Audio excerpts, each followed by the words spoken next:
présent a déjà failli mourir, mais a survécu. Mais vous allez la fermer, ouais. Oh, bravo, bravo, bravo. Et si ce n'est pas le cas, bah tu n'es même plus là pour en parler. Le karma a encore frappé. Je reviens fraîchement, on peut le dire, j'ai pris un petit peu de couleur, de République Dominicaine, plus précisément de Punta Cana. Je suis partie en vacances avec Sora. Je vous arrête tout de suite, oui, je suis partie qu'avec Sora. Et du coup, on s'est retrouvés tous les deux, enfin tous les deux, tous les trois, avec le karma. Petit temps. C'est glissé en douce dans ma valise. Il a essayé de me fumer d'ailleurs. Enfin, il a essayé de nous fumer, mais il a pas trop réussi. Mais parfois, c'est vrai que je me pose des questions. Qu'est-ce qui se passe en fait? Pourquoi autant d'acharnement? Je vous explique pourquoi. En soi, nos vacances ont bien débuté. Nous sommes arrivés dans un hôtel magnifique. Nous avons même pu profiter de la piscine, de la mer, des pina coladas, et encore des pina coladas, et beaucoup de pina coladas. Tout était gratuit, ok? Toi aussi, t'aurais fait la même. D'ailleurs que cette histoire, je le raconte de mon point de vue, forcément c'est ma chaîne, mais sachez que Sora sortira la même histoire, mais de son point de vue, comment lui il a géré la chose. On profite forcément les premiers jours, mais on se dit on ne va pas que rester dans l'hôtel, ça serait bien qu'on fasse quelques excursions. Et Sora, via un contact en fait qu'il avait eu, c'était notre chauffeur en fait de base qui nous avait emmené de l'aéroport de Punta Cana à notre hôtel, il lui avait dit je fais des excursions aussi, est-ce que ça vous intéresse? On avait eu un bon feeling avec lui, de base par message, et même après on l'avait vu et il était tout gentil et tout, on s'est dit bah let's go, on peut tenter une excursion avec lui.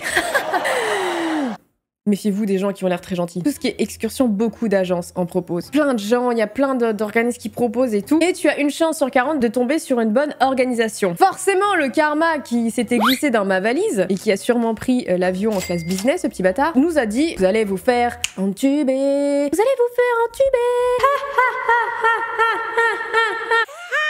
En gros, l'excursion nous proposait d'aller visiter une île, l'île de Samana, je crois, un truc comme ça. L'excursion avait l'air ultra cool en soi. En gros, nous partions de, je crois, 6h50 de l'hôtel avec un chauffeur de bus jusqu'à un port. Et de ce port, nous devions prendre un bateau pour aller voir des baleines et après arriver sur une île, prendre une jeep, faire du cheval, aller voir une cascade. Bon, c'est vrai que bon, je me suis quand même dit ouais, ça fait quand même beaucoup dans la journée, hein. Mais j'étais con, j'ai fait allez, let's go, hein. C'est vrai, je me suis vraiment dit, j'ai fait ça fait beaucoup quand même pour une journée. Bon allez c'est parti. En fait je pense que cette journée ça a été un petit peu crescendo. Déjà de base quand nous avons quitté l'hôtel, nous avons dû attendre 1 heure en gros dans le bus que tous les gens arrivent, tous les touristes. Ce n'était pas une excursion privée, il y avait d'autres gens. On s'est retrouvé à 25 personnes dans le bus. Le chauffeur, plutôt sympa, vif, je sais pas comment vous dire, hein. C'est très important que je parle de ce chauffeur. Le chauffeur il nous dit qu'en gros il va être notre chauffeur et que nous allons avoir 2h30 de route. Ça aussi il faut que je le précise. 2h30 de route avant d'arriver au port. Là où l'excursion va commencer. Ça fait beaucoup. Arrivé au port après 2h30 de trajet, on sent que ça va être compliqué. Parce qu'arrivé au port, je vois quoi? Masse touriste. Mais vraiment, quand je vous dis masse, on devait être à peu près 80 amassés au port. Beaucoup de monde. Je me dis, mais attends, c'est quoi? C'est un ferry qu'on prend, c'est pas un bateau, putain. Et de là, on attend encore. Je crois qu'on a dû attendre encore 1 heure, un truc comme ça, sous la chaleur et tout. La matinée, c'était abusé, on m'a fait qu'attendre en fait. 2h30 de voiture, 1 heure à attendre les touristes et 1 heure à attendre un bateau. Là commence la merde. Parce que, logiquement, nous avons formé un groupe avec le chauffeur. Nous sommes partis ensemble, donc forcément, on va revenir ensemble. Le souci, c'est qu'on a été séparés dès le début de l'excursion parce que notre guide dit les Français venaient avec moi et on avait des Français dans notre groupe mais pas beaucoup, il y avait vraiment de tout dans notre bus. On se dit mais il y a que nous et il y avait d'autres Français de d'autres bus. Enfin, il y avait plein de chauffeurs, plein de bus, il y avait plein de monde. Donc en fait on s'est retrouvé avec plein de Français mais qui n'étaient pas de notre groupe et tout et on a été mis dans le bateau et là je me suis dit étant donné que notre groupe est scindé en deux, on va devoir les attendre ou eux ils vont devoir nous attendre au retour. J'ai senti ça tu vois dès le matin, enfin le matin, le midi parce qu'on a fait qu'attendre. Je me suis dit putain ça pue. Ça fait 2 fois que je me dis que ça pue mais j'y vais quand même. Mon instinct était mort. Mon instinct était resté en France, il a dit ouais vas-y moi je allais partir en vacances, tu peux crever, c'est pas grave. On prend quand même le bateau. Ce bateau nous emmène voir des baleines avant d'arriver à l'île de Samana. Et là ça a été vraiment incroyable. Nous avons pu voir des baleines et franchement là l'organisation était plutôt pas mal parce qu'il y avait que 2 bateaux. On respectait énormément les baleines, ils avaient grave la place. Enfin j'ai pas trouvé que c'était intrusif pour les baleines. Le groupe avec qui on était très calme et tout. C'était un moment vraiment magique de voir des animaux comme ça dans leur environnement naturel sans les déranger en soi. On les suivait sans les suivre. Elles faisaient leur vie et nous on les regardait. C'était vraiment un moment magique. C'est la première fois de ma vie que je vois des baleines. C'était waouh. C'est le seul moment waouh de la journée, hein, je vous préviens, clairement. Après avoir fait un stop au niveau des baleines, on s'éloigne et on continue notre trajet vers Samana. C'est long. Je crois qu'on a fait 3/4 d'heure de bateau, mais un bateau rapide en plus. Hein. C'est vrai que l'île était très loin. Arrivé sur l'île, on prend une jeep qui nous emmène vers un autre point de l'île où on était censé faire du cheval. Donc c'est long, 20-25 minutes de jeep. Et là arrive l'activité avec les chevaux. Oh, mon dieu, j'ai détesté. détesté. J'ai détesté parce que là, je me suis rendu compte que c'était un attrape-touriste. Clairement, on s'est fait avoir. C'est vrai que ça aurait dû nous mettre la puce à l'oreille. On n'avait pas de site internet où les gens laissaient leur avis. Et si ça avait pu, crois-moi que déjà leur truc aurait fermé. Alors oui, on avait des chevaux, mais des chevaux, malheureusement, semblaient faibles en fait. J'ai cru que j'allais pleurer, clairement. S'il y a un truc que je peux vous dire, ne faites pas de cheval en République dominicaine. Vraiment, si on vous propose l'activité, n'en faites pas. Je pense qu'ils ne sont pas bien traités. Ça m'a donné vraiment, mais vraiment envie de pleurer ce moment-là. Je me suis dit, mais c'est vrai, j'avais tous envie de les libérer, de les emmener avec moi. Vraiment, c'était l'un des pires moments de ma journée. J'ai vraiment détesté. Bref, le reste de la journée se passe et tout. Voilà, on a fait les activités qu'on devait faire et on repart en bateau. Ce qui se passe, c'est que du coup, vu que tous les touristes étaient scindés en plusieurs groupes, quand nous on finissait une activité, on voyait par exemple des gens qui étaient avec nous dans le bus qui eux commençaient l'activité. Vous savez, on faisait que se croiser. J'ai fait mais c'est pas possible, on fait que se croiser. Forcément, à un moment donné, on va devoir les attendre pour le retour. Qu'est-ce qui s'est passé? Je vais péter mon crâne. On a encore attendu. Après avoir pris le bateau du retour, on arrive au port, déjà avec 1 heure de retard parce que de base on devait arriver à 17 h au port. Nous sommes arrivés à 18 h. À 19 h 30, on nous avait dit « Vous serez rentrés à l'hôtel !» Comment ça? Il a dit 19 h 30, le mec on sera à l'hôtel. Nous sommes arrivés les premiers, on rentre dans le bus et tout, mais on se dit mais il manque des gens. Bah oui, forcément. On commence à les attendre. On se dit ça va aller, ils doivent avoir 20 minutes de retard. 20 minutes. 20 fucking minutes. Les 20 minutes passent, rien. 30 minutes passent, rien. 1 heure passe, rien. Ah si, le coucher du soleil. La nuit qui commence à tomber. 7 h 30, rien. 7 h 55, rien. Ah si, la nuit est tombée. On commence légèrement à s'inquiéter, il fait nuit. Il fait nuit les gars, il nous manque 8 personnes, on ne sait pas s'ils sont en mer, on ne sait pas s'ils sont sur l'île, mais qu'est-ce qui s'est passé en fait? Et du coup les gens commencent à parler entre eux, mais qu'est-ce qui se passe? Enfin on reste sans réponse, c'est horrible. Et les chauffeurs aussi restent sans réponse. Personne ne sait ce qui s'est passé. À un moment donné je suis au port et je regarde au loin, et je me dis mais c'est pas possible, il y a des gens qui sont en mer, il fait nuit. On commence à insister au niveau des questions, je commence à filmer un petit peu mes réactions, ma tête, tu vois, en mode je commence à être inquiète. Vous savez dans ces moments-là il y a des gens qui vont poser des questions et qui reviennent et qui nous disent bah écoute le chauffeur ne sait rien. Mais c'est plus fort que toi, tu vas toi-même voir le chauffeur parce que tu veux quand même, on sait jamais, peut-être que son discours aura changé d'ici 2 minutes, tu vois. Donc à un moment donné, moi je suis sortie et j'étais avec 2 Françaises. Et t'en as une qui fait, mais dans tous les cas, même si les gens reviennent, nos chauffeurs ils sont pétés. J'ai comment ça ils sont pétés? Nos chauffeurs ils ont dû boire toute l'après-midi, le nôtre il tient même pas debout. Comment ça? Qu'est-ce que tu dis? Il nous manque 8 personnes et notre chauffeur est alcoolisé? Comment ça se passe? Ce n'est pas très rassurant. À un moment donné, je vois notre chauffeur qui avance vers nous. Je dis mais est-ce que le nôtre est alcoolisé? C'est vrai que de base il avait l'air beaucoup moins vif. Et du coup la Française qui est avec moi lui dit est-ce que vous avez des informations sur les personnes qui sont restées sur l'île? Et le mec nous répond, mais véridique. Moi, ce que je sais, c'est que je suis venue avec 25 personnes. Et je peux pas repartir sans mes 25 personnes. On va mourir, c'est notre chauffeur, il est bourré. Notre chauffeur n'avait rien trouvé de mieux que de boire toute l'après-midi pendant que nous on était en excursion. Great! Donc nous avons 2 soucis, nous avons perdu 8 personnes. Mais après, en soi, moi je suis là, donc c'est pas grave, on peut quand même partir, non? C'est vrai que cette pensée m'a effleuré l'esprit. Je me suis dit, mais on peut partir. C'est pas grave s'il manque 8 personnes, c'est le quota de perte. C'est acceptable, non? Eh, me jugez pas, il y en a qui ont carrément été lui dire.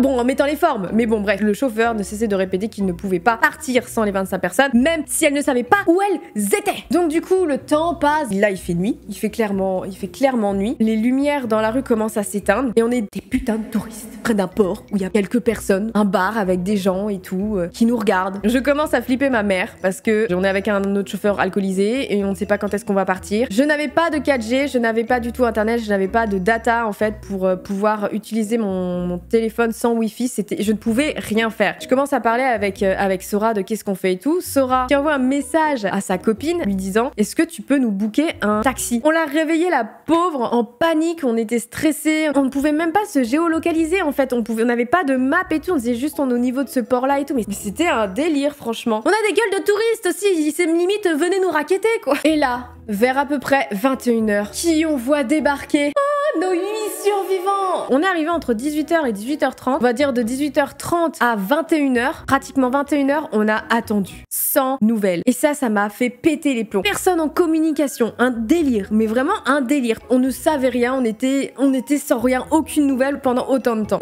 Mais on se dit, waouh, ils sont arrivés. Ils nous expliquent qu'ils ont été coincés en mer. C'est un délire. En fait, on a eu de la chance sans être de la chance parce que je pense que je suis décédée. Clairement, si j'avais été coincée en mer comme eux, j'aurais été dans la merde. En gros, ils ont pris du retard sur l'excursion parce qu'il manquait un véhicule. Et après, ils sont restés coincés en mer, je crois, peut-être 2 heures, un truc comme ça. À cause de turbulences, ils ont dû changer de bateau. Enfin, c'était tout un délire. Ils ont cru crever. Waouh, nice les gars. Imaginez-vous en mer la nuit. Les gars, ils ont dû croire qu'ils allaient mourir. On les a retrouvés, on était contents, mais pas tant que ça. Pourquoi? Notre chauffeur bourré. Et là commence 2h30 d'angoisse et de stress. Plus ça allait et plus je voyais que oui, effectivement, notre chauffeur était bourré. On était tous là. Donc il commence à faire l'espèce d'appel. Hôtel Nana, on devait lever la main, tu vois. Le gars, véridique. Imaginez, ça, c'est un bus. Moi, je suis là et Sora est là. Moi, je suis le chauffeur. Voici la scène. Il rentre dans le bus.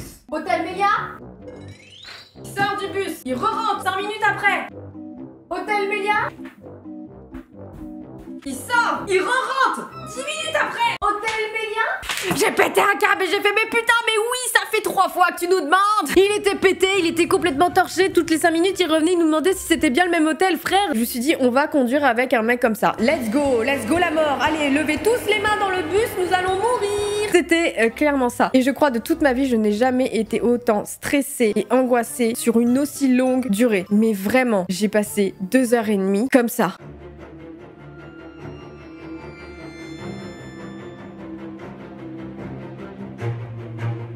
C'était affreux. Les minutes passaient et à chaque fois j'avais peur dans un virage et tout. Et même à un moment donné, il a dérivé de ouf sur la gauche. T'avais une famille devant avec 2 petits enfants, le père qui a intervenu, qui lui a tapé sur l'épaule, lui a dit oh ça va aller et tout. Il lui a mal répondu le chauffeur en mode mais ouais c'est bon. Enfin.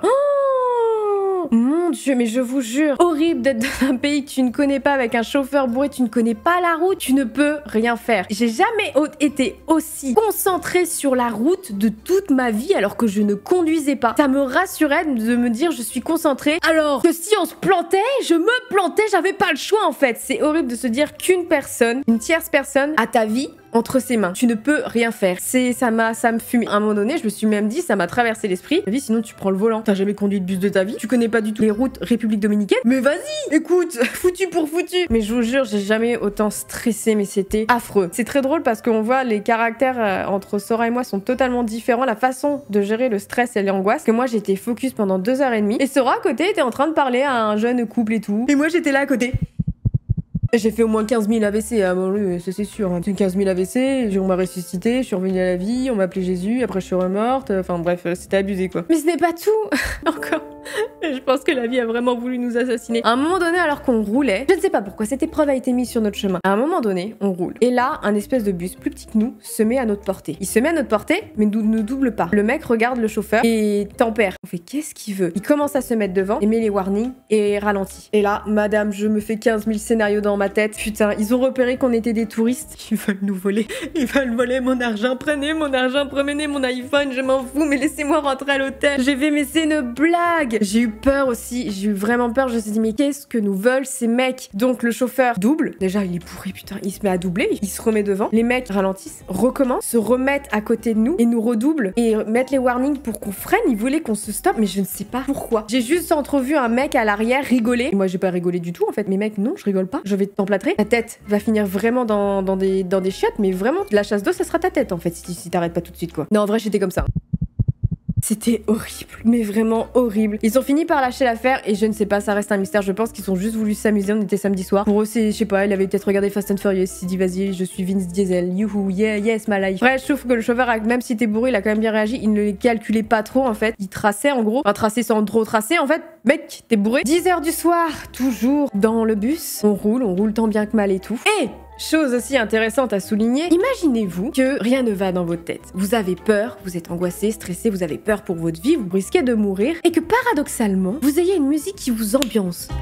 Tu vois cette petite musique, 2h30 dans les oreilles. 2h30 alors que tu es stressé, tu as peur, t'as tout ce que tu veux et t'as une musique qui est là à te dire hey, pina colada, tu veux boire? Allez, viens, on va faire la fête. Non, frère, je ne veux pas faire la fête. Et il voulait pas enlever la musique. Et franchement, on allait dans son sens. Pour le coup, on évitait vraiment de le froisser. Je ne sais pas pourquoi, mais il voulait pas arrêter la musique. Si ça le tenait éveillé, tant mieux, mais c'était atroce. 2h30 de ça dans les oreilles. J'ai l'impression que ça se finissait jamais. Et à un moment donné, le chauffeur s'arrête. Parce que d'autres chauffeurs étaient venus récupérer la moitié du bus, en fait. C'est tout un bordel d'organisation. Enfin bref, les gens devaient quitter le bus pour aller prendre un autre bus pour rejoindre leur hôtel. Un truc comme ça. Le souci, c'est que, c'est triste, mais en fait, le chauffeur, il avait vraiment du mal à se faire comprendre. Mais pourtant, il y avait des gens qui parlaient espagnol et anglais, mais ils prononçaient super mal le nom des hôtels. Donc, il s'arrête et il commence à dire des noms d'hôtels, tu vois. Non. Les gens réagissent pas, ils comprennent pas en fait, ils se disent mais qu'est-ce qu'il dit comme hôtel, mais c'était vraiment haché, ces mots étaient hachés, c'était compliqué. Et là, chose à ne pas faire, un des touristes s'énerve violemment. Hombre, you ask us. Et là, le chauffeur descend tout simplement de son bus, ras-le-bol. Il se met derrière le bus et il en a marre. J'ai fait, mais on ne rentrera jamais. Non, je vais mourir ici dans ce bus. Le mec s'est barré. Il y a un autre mec, un autre chauffeur qui est rentré dans notre bus et qui a pris avec la feuille et qui a dit correctement le nom des hôtels. Lui, il a réussi à se faire comprendre. Du coup, notre chauffeur remonte, énervé. Et là, il commence à nous dire que s'il voulait, il nous laissait là. Parce que lui, il habitait à 5 minutes et tout. Mais parce qu'il était en gros gentil, voilà, qu'il était correct, il allait nous déposer jusqu'à notre hôtel. J'ai fait, mais J'en peux plus, s'il vous plaît, j'en peux plus. Ave, chauffeur, ave, s'il te plaît, ramène-moi chez moi. C'était une angoisse permanente, mais ça s'arrêtait jamais. C'était yo-yo, c'était horrible, putain. Allez, let's go, on reprend la route avec un chauffeur très énervé et ivre. 11h02, toujours dans le bus. Les gars, non, c'est trop là, c'est trop les gars. Les gars, on devait rentrer à 7h30. Bah là, on avait loupé le manger, on avait réservé un restaurant, bah je sais pas, peut-être des doubles de nous ont été, mais bah on l'avait bien dans le cul quoi. Toujours pas rentré, et plus ça va, et plus les gens partent du bus. Et Sora et moi, on se retrouve tous les deux dans le bus. Elle est drôle la vie quand même. On a fini par arriver à 11h22. Nous avons été déposés. Vous n'imaginez pas cette joie immense de quitter ce bus. Incroyable aventure, et j'ai remercié le ciel, je remercie l'univers qu'on ne s'est pas planté, qu'on n'a pas fini dans le bas-côté à cause de ce mec, quoi. Qui n'a pas été pro, enfin, qui était pro vers la fin, mais pas au début, quoi. Abusé. Incroyable, mais vraiment, j'ai vraiment cru qu'on allait mourir. Je suis désolée, j'arrête pas de me répéter, mais je vous jure, c'était flippant. C'est juste de se dire que tu n'es pas du tout maître de la situation. Qui m'a fait angoisser, c'est que je n'étais maître de rien. J'étais angoissée et c'était horrible de se dire, mais t'as ma vie entre tes mains. T'en fais ce que tu veux, mec. Tu veux nous planter, tu nous plantes et je meurs. Et c'était horrible de se dire ça. Je me sentais oppressée. J'avais cru que j'allais faire des crises d'angoisse dans le bus et tout parce que je peux pas ouvrir la portière et me barrer. Je ne peux rien faire. Putain, si on fait des tonneaux, je fais des tonneaux et basta, quoi. Plus de peur que de mal. On n'a pas lâché l'affaire avec Sora. On a quand même réussi à faire une deuxième excursion, mais pas du tout avec la même agence. Là, on avait pris un truc qui nous semblait beaucoup plus pro et ça s'est extrêmement bien passé. L'eau était magnifique. On a pu profiter à fond de cette excursion. Mais la première, un enfer. Je ne sais pas quoi penser du karma, vraiment. Mais je pense que c'est pas la dernière fois que le karma interviendra dans mes vacances, ou même dans des séjours pro et tout, on part à l'aventure pour YouTube. Je sais qu'il me réserve encore pas mal de choses. J'espère que cette vidéo vous aura plu. J'espère en tout cas que vous avez passé un bon moment à regarder cette vidéo, que ma petite histoire vous a bien fait rire, parce que je me doute que vous deviez bien vous foutre de ma gueule. En tout cas, un petit like, ça me fait plaisir, abonnez-vous et tout, comme d'habitude. On se retrouve très vite, si le karma le veut bien, pour une prochaine vidéo. Salut!